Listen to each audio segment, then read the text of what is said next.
யோசிச்சு பாருங்க, 40 பேர் 41 பேர் கரூர் சம்பவத்தில் இறந்துருக்காங்க. அதுக்கப்புறமா அந்த தலைவர் முன்னாடி ஒருத்தர் போவாங்களா? அந்த தலைவர் தான் காரணம்னு நினச்சாங்க. இல்லை.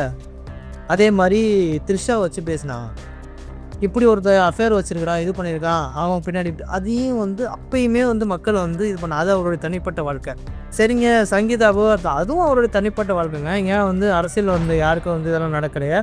சினிமாவில் நடந்த யாருக்கு இதெல்லாம் நடக்கலையா? அது அவங்களோட தனிப்பட்ட வாழ்க்கை. அதையும் நம்ம இது பண்ண முடியாது. அதுக்கும் ஆட்சிக்கு என்ன போது நீங்கள் என்னடா எந்த பால் போட்டாலும் கோல் போடுறீங்க அப்படின்ற மாதிரி ஆகிட்டாங்க. சரிங்க,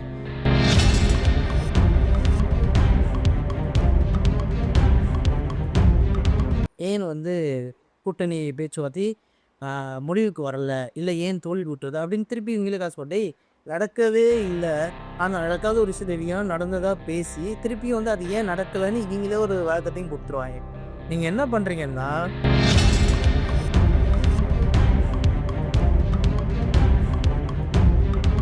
பாம்பே மும்பை மும்பை பாம்பே போடுறான் ஜனநாயகன் படத்தை ஷூட்டிங் தான் ஆடி முடிச்சுட்டாங்க. அதாவது இவங்க என்னன்னா இதே மாதிரி தான் இவங்க எல்லாத்தையுமே பண்ணுறாங்க. என்டிஏ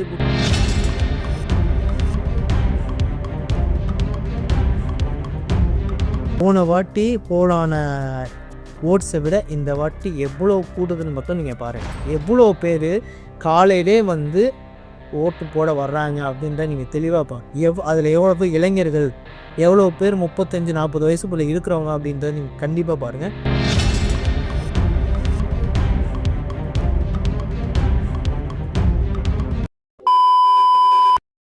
விஜய் தனித்து நிற்பாரா, தனித்து விடப்பட்டாரா அப்படின்றதான் இன்றைக்கி வீடியோவோட டாப்பிக்காக நம்ம பார்த்தோம். ஏன்னா கட்சி ஆரம்பித்தப்பே கூட்டணிக்கு யார் வேணாலும் வரலாம், எல்லாரையும் முழுக்க பண்ணுவோம்.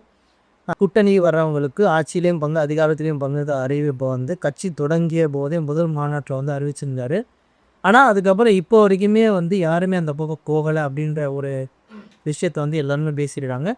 எனக்கு தெரிஞ்சு நிறைய பேர் கூட்டணி பேசியிருந்தாங்க. ஆனால் விஜயோடைய பார்வைகள் ஒரு சில பேர் மேலே தான் இருந்துச்சு. விஜய் ரொம்ப ஸ்பெசிஃபிக்காக தன் கட்சியில் யாரெல்லாம் சேரணும், யாரெல்லாம் இருக்கணும், யாரெல்லாம் கூட்டணி வைக்கணும், என்னென்ன மாதிரியான ஆட்கள்லாம் இவங்க அப்படின்றதுல ரொம்ப தெளிவாக எல்லா செக்கையும் பண்ணி தான் சேர்க்குறாங்க. ஸோ அப்படி இருக்கும்போது சின்ன சின்ன கட்சிகளை விட அவர் இனிஷியலாக ரொம்ப எதிர்பார்த்த ஒரே விஷயம் காங்கிரஸ் தான். காங்கிரஸ் அதே மாதிரி ராகுல் காந்திக்கே இதில் ரொம்ப விருப்பம். அது வெளிப்படையாகவே தெரிஞ்சிச்சு நிறைய பேர்கிட்ட. ஆனால் திமுக குறித்த அழுத்தம், சோனியா காந்தியோடைய அவங்களுடைய வார்த்தைகள், கடிமொழிப்படி டெல்லியில் போய் மீட் பண்ணி இந்த பல விஷயங்களில் ஓரளவுக்கு ஒரு செட்டில்மெண்ட்டுக்கு வந்திருக்காங்க. 28 தொகுதிகள் அப்படின்றதும் அவங்களுக்கு தெரியுது. ஆனால் இருந்தாலுமே இவங்க இவங்களுக்கான ஒரு என்ன சொல்கிறது, இவங்களுக்கான அங்கீகாரம் கிடைக்குமா அப்படின்றது தெரியலை. ஸோ அதை தாண்டி கட்சி தொடங்கத்துக்கு முன்பாகவே என்டிகேவோட கூட்டணி இருக்கும். அண்ணன் சீமா ரொம்ப ஆர்வமாக அதில் இருந்தார். நான் என் தம்பிக்கு துணை முதல்ல பதிவுப்பேன் அப்படி இப்படின்னு பேசிட்டு இருந்தார். ஆனால் ஸ்டார்டிங்லேயே இந்த மாதிரி தொடக்கத்திலே அது இல்லை, அது முடியாது, நடக்காதுன்னு தெரிஞ்சு போனதுக்கப்புறம் அந்த பேச்சுகள் அப்படியே போயிடுச்சு. இப்போ கடைசியாக என்டிஏவோட கூட்டணி பாஜக கரூர் விஷயத்தையும் ஜனநாயகன் விஷயத்தையும் வச்சுக்கிட்டு விஜய் ரொம்ப ப்ரெஷர் பண்ணி சிபிஐ ஆஃபீஸ் டெல்லிக்கெல்லாம் கூப்பிட்டு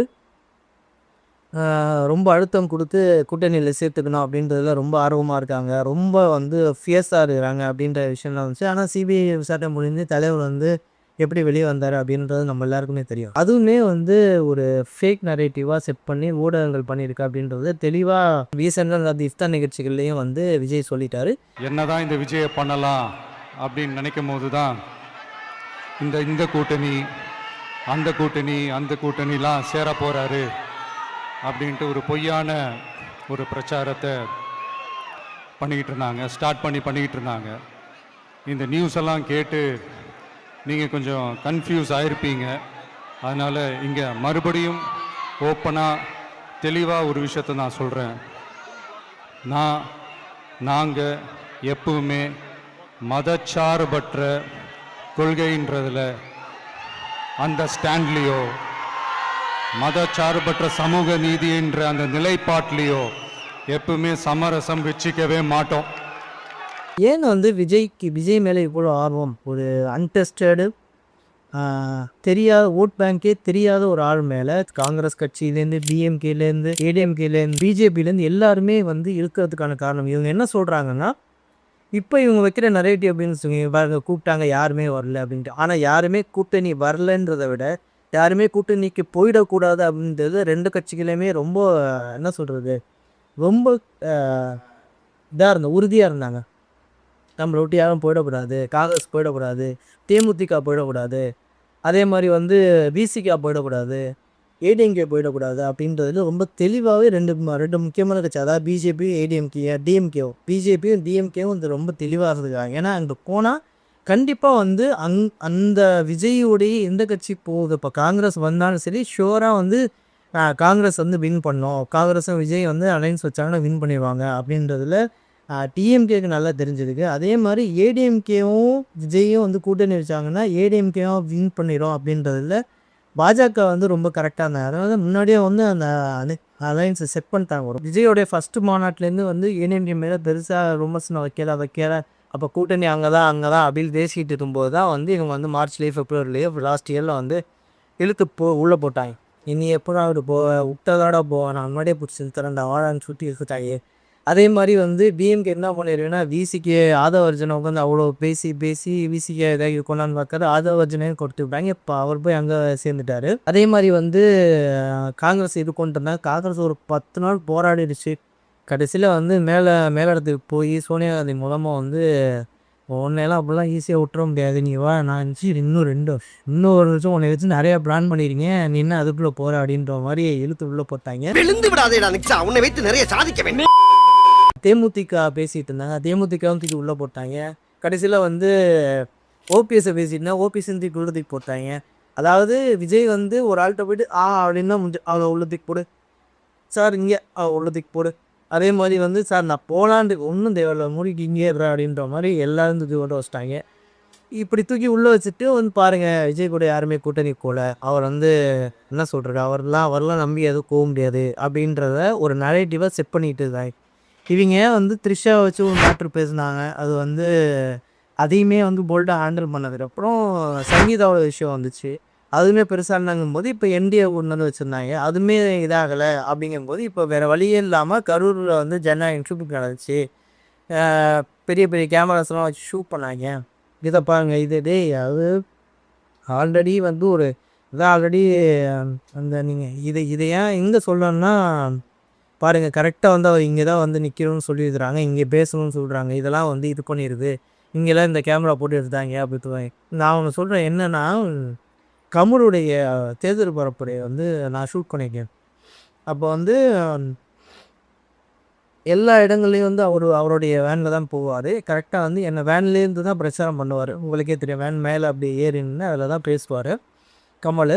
ஸோ அதெல்லாம் பார்த்திங்கன்னா அந்த வீடியோஸ்லாம் அவ்வளோ குவாலிட்டியாக இருக்கும். ஏன் அப்படின்னா அவங்க வந்து ஹை டெஃபினிஷன் கேமரா போட்டு தான் எடுப்பாங்க.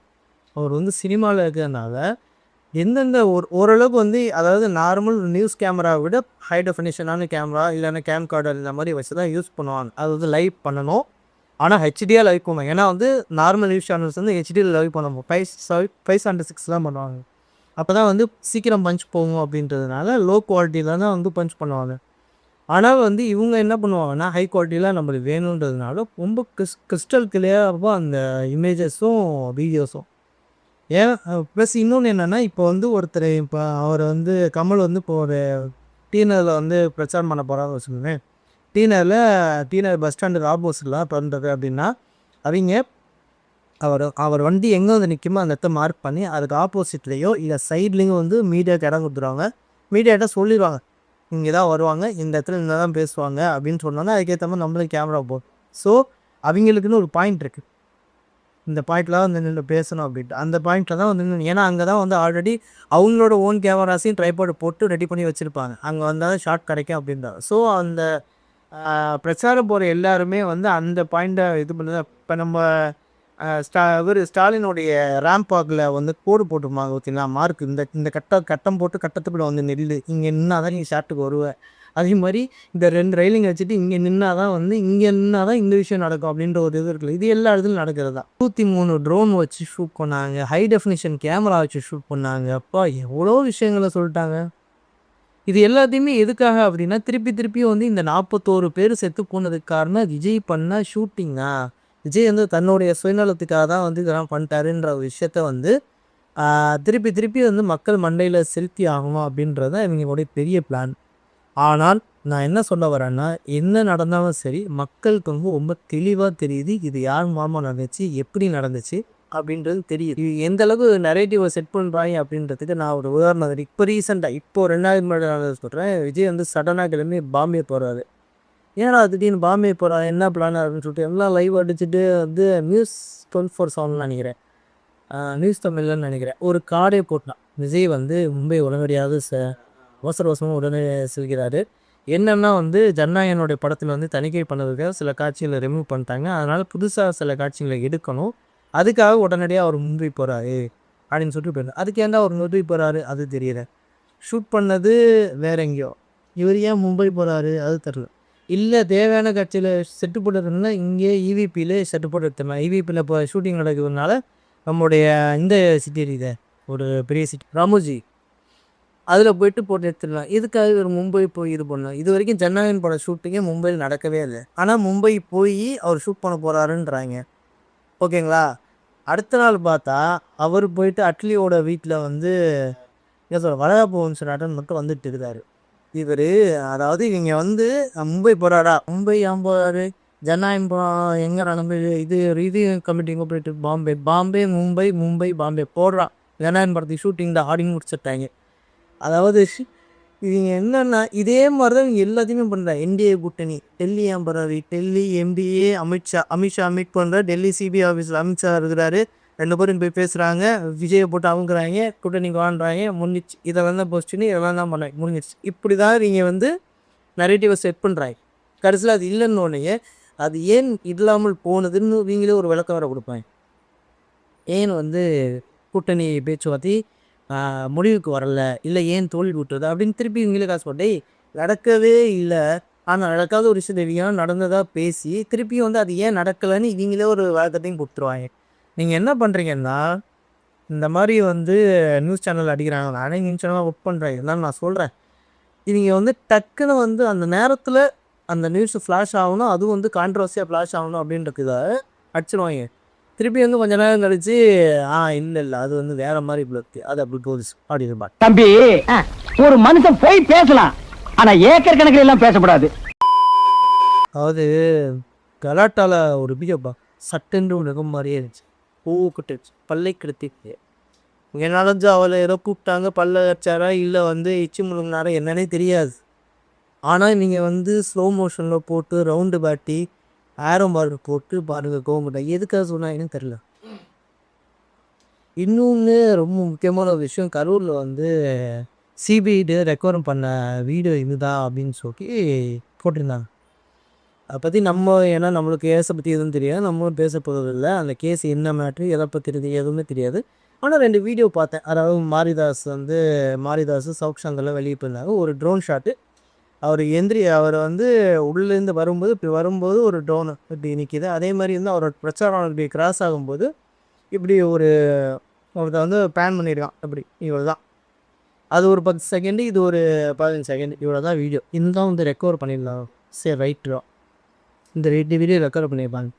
இந்த வீடியோலேருந்து இந்த எவிடன்ஸை எடுத்திருக்காங்க, இல்லை இந்த விஷயம் நடந்துருக்கு பாருங்கள் இந்த வீடியோவில், இதை தான் வந்து விஜய் மறைச்சிட்டாரு அப்படின்னு ஒரு ரவுண்டு போட்டு நீங்கள் காட்டினா என்ன அப்படிங்கிற விஷயம் இருந்தால் தானே அதில் காட்டியிருப்பாங்க. நானும் வந்து இந்த இப்படி போகிற காட்டுறேன். இப்போ நான் என்ன சொல்கிறேன்னா, நானே வந்து நிறைய வீடியோஸ் எடுத்துருக்கேன். பல பேர் கிராஸ் ஆகிறது, விஜய் கிராஸ் ஆகிறதுன்னு நான் பேன் பண்ணுவேன். இப்படி கிராஸ் பண்ணேன். இப்போ அதே மாதிரி தான் ஒரு வீடியோ இருக்குது சைடில் இப்படி போகிறது, நான் கூட அதை போடுறேன் சரிங்களா. இப்படி போதும், அவ்வளோதான் இருக்குது. அது என்ன இருக்குது, வண்டி இப்படி கிராஸ் ஆகுது, அவ்வளோதான். மக்கள் கூட்டம் அதிகமாக இருக்குது, அதை வேணால் நீங்கள் பார்க்கலாம். போலீஸ்கிட்ட சொல்லலாம், போலீஸே காலம் ஃபுல்லாக வந்து மக்கள்லாம் வெறும் தலைகள் மட்டும்தான் தெரியுது. இந்த இதுக்காக நானும் உட்காந்து கரூர் வீடியோ ஃபுல்லாக பார்க்குறேன்.